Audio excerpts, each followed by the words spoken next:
Bonjour à tous. Nous avons terminé notre méditation d'hier avec ce cri de Moïse qui s'adresse à Dieu et qui lui dit « Fais-moi voir ta gloire ».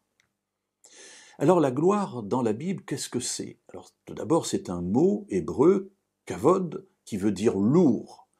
On a ici le rappel que les richesses à l'époque, eh bien, c'était de l'or, de l'argent, du bronze, des métaux, des étoffes. C'était ainsi que l'on avait sa fortune. On n'avait pas un compte en banque avec de l'argent immatériel dedans, ça n'existait pas. Donc quelqu'un qui était riche transportait du poids. Combien pèses-tu? Combien vaux-tu?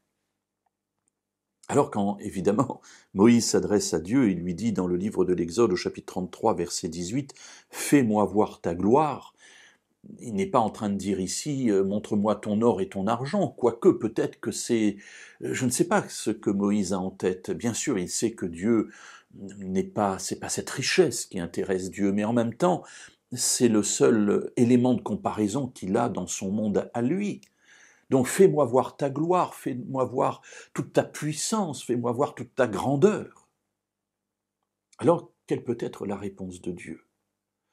Vous vous souvenez que lorsqu'Élie va se trouver dans la caverne, c'est-à-dire quasiment au même endroit où se trouve Moïse à ce moment-là,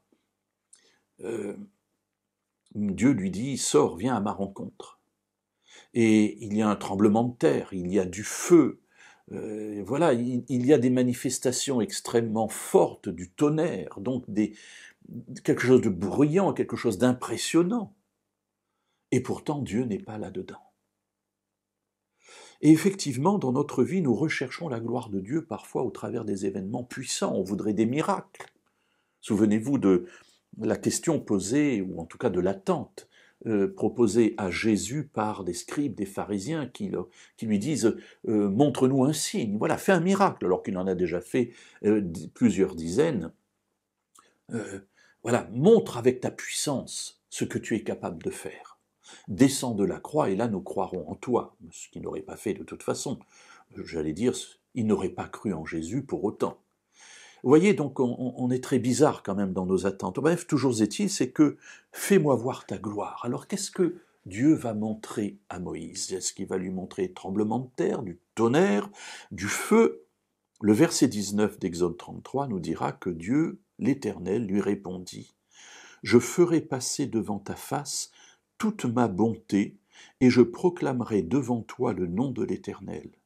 Je fais grâce à qui je fais grâce, et j'ai compassion de qui j'ai compassion. » Alors voilà, de la bouche même de Dieu, ce qu'est sa gloire, ce en quoi il met sa fierté.